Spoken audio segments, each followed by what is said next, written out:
Bismillahirrahmanirrahim. Assalamualaikum warahmatullahi wabarakatuh.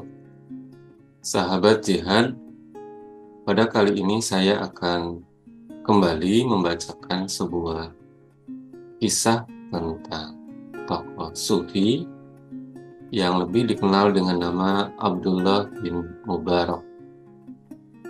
Kisahnya saya bacakan dari kitab Tazkiratul Aulia karya Farid bin Attar. Ini adalah kisah Aulia yang ke-10 dan sahabat jihad bisa membaca dari kitabnya pada halaman 149. Dikisahkan Abu Abdurrahman Abdullah bin Al-Mubarak Al-Anzali Al-Marwazi lahir pada tahun 118 Hijriyah atau 736 Masehi. Ayahnya adalah seorang Turki dan ibunya seorang Persia. Ia adalah seorang ahli hadis yang terkemuka dan seorang sufi yang termasyhur. Abdullah bin Mubarak telah belajar di bawah bimbingan beberapa orang guru, baik yang berada di Merv maupun di tempat-tempat lainnya. Dan ia sangat ahli dalam berbagai cabang ilmu pengetahuan, antara lain di bidang bahasa dan kesusastraan. Ia adalah seorang saudagar kaya yang banyak memberi bantuan kepada orang-orang miskin.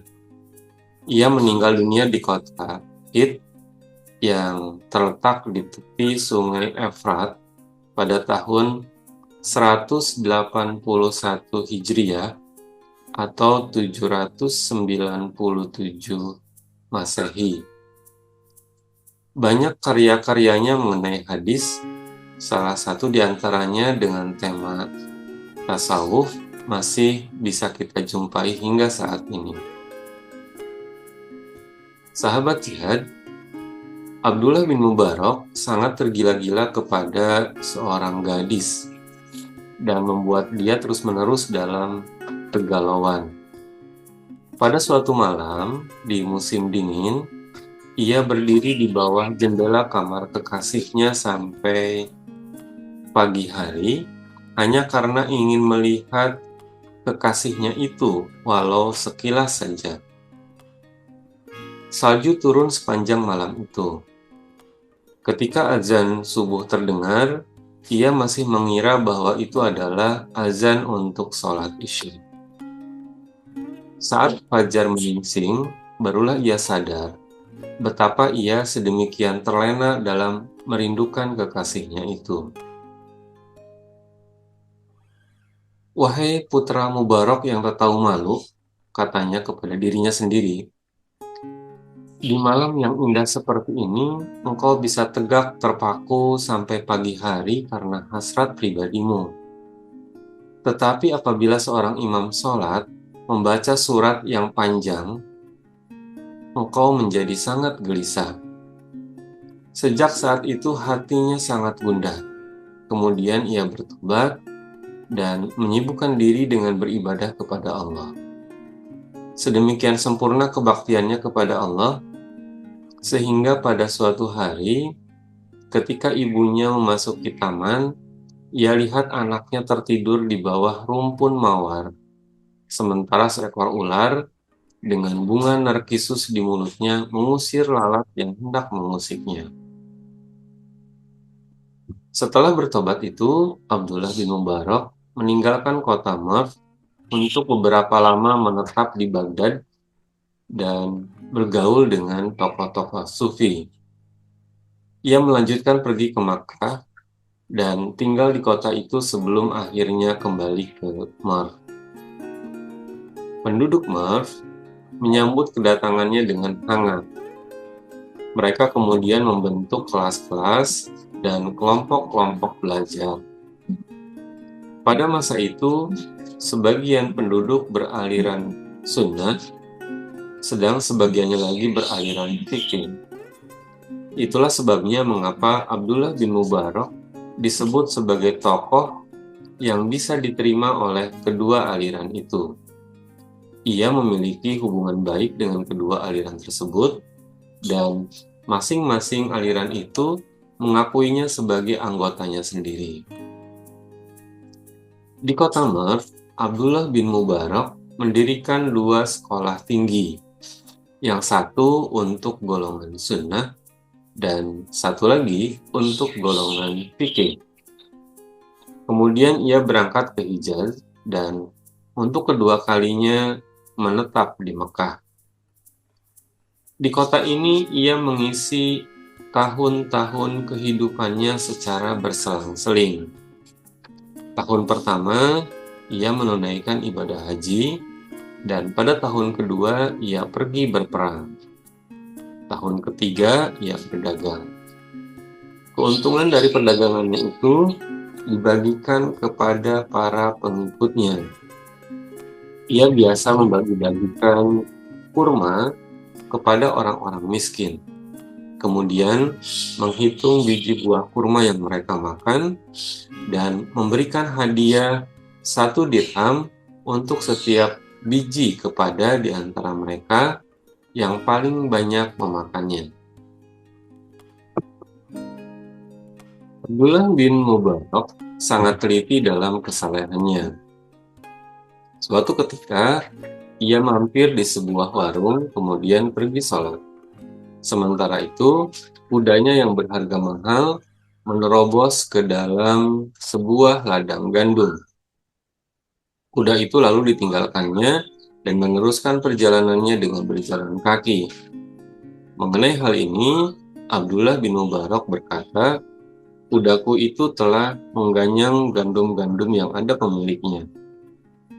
Pada peristiwa lain, Abdullah bin Mubarak melakukan perjalanan dari Merv ke Damaskus untuk mengembalikan sebuah pena yang dipinjamnya dan lupa mengembalikan. Suatu hari, Abdullah bin Mubarak melewati suatu tempat.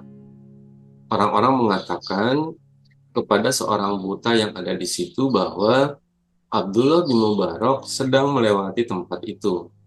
Mintalah kepadanya segala sesuatu yang engkau butuhkan. Abdullah, berhentilah, orang buta itu berseru. Abdullah bin Mubarak lalu berhenti. Doakanlah kepada Allah untuk mengembalikan penglihatanku ini. Ia memohon kepada Abdullah bin Mubarak. Abdullah bin Mubarak menundukkan kepala lalu berdoa. Seketika itu juga orang buta tersebut bisa melihat kembali.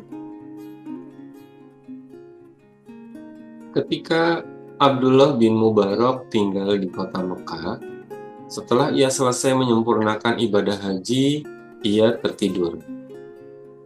Di dalam tidurnya itu, ia bermimpi melihat 2 malaikat turun dari langit. Seorang di antara keduanya bertanya, "Berapa orangkah yang telah datang pada tahun ini?" 600.000 orang, jawab temannya. "Berapa orang di antara semuanya yang diterima ibadah hajinya?" "Tidak seorang pun." Setelah mendengar kata-kata itu, Abdullah bin Mubarak berkisah, "Tubuhku gemetar. Aku berseru, 'Apa?'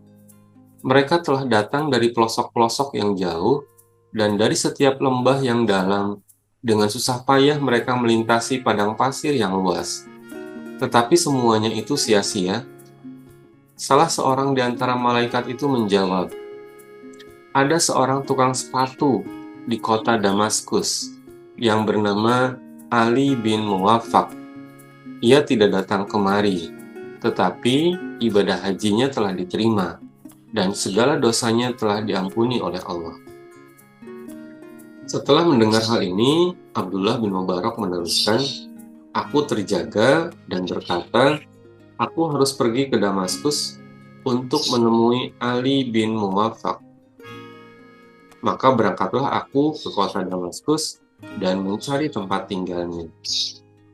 Sesampainya di kota Damaskus, aku segera menyeru-nyerukan nama Ali bin Muwaffaq. Lalu seseorang menyahut, 'Siapakah namamu?' tanyaku. 'Ali bin Muwaffaq,' jawab dia. 'Aku ingin berbicara denganmu,' kataku. 'Berbicaralah,' jawabnya. 'Apakah pekerjaanmu?' 'Membuat sepatu.' Kemudian kukisahkan kepadanya perihal mimpiku itu. Setelah itu, Ali bin Muwaffaq bertanya kepadaku, 'Siapakah namamu?' 'Abdullah bin Mubarak,' jawabku. Ia menjerit lalu jatuh pingsan. Ketika ia siuman, kembali aku mendesaknya. 'Ceritakanlah perihal dirimu sendiri kepadaku.' Maka berceritalah ia kepadaku. Setelah 30 tahun lamanya, aku bercita-cita hendak menunaikan ibadah haji. Dari pekerjaan membuat sepatu ini, aku telah berhasil menabung uang sebanyak 350 dirham. Aku telah bertekad akan pergi ke Makkah pada tahun ini juga. Ketika itu, istriku sedang mengidam dan terciumlah olehnya bau makanan dari rumah sebelah. 'Mintakanlah untukku makanan itu sedikit,' istriku memohon kepadaku. Aku pun pergi, lalu mengetuk pintu si tetangga dan menerangkan hal yang sebenarnya. Tetapi si tetangga itu tiba-tiba menangis, kemudian berkata, 3 hari lamanya anak-anakku tidak makan. Tadi siang, kulihat ada seekor keledai yang tergeletak. Maka aku pun menyayat dagingnya sekerat, lalu memasaknya. Makanan ini tidak halal untukmu. Aku sangat sedih mendengar hal itu. Maka kuambillah tabunganku yang berjumlah 350 dirham itu dan kuserahkan semuanya kepadanya. 'Gunakanlah uang ini untuk anak-anakmu,' pesanku.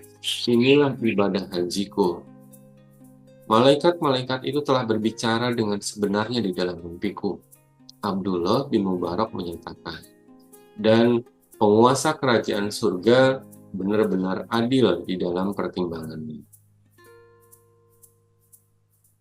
Demikian sekilas kisah tentang Abdullah bin Mubarak yang saya bacakan dari kitab Tazkiratul Aulia karya Fariduddin Attar.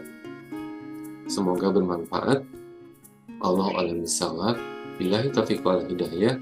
Assalamualaikum warahmatullahi wabarakatuh.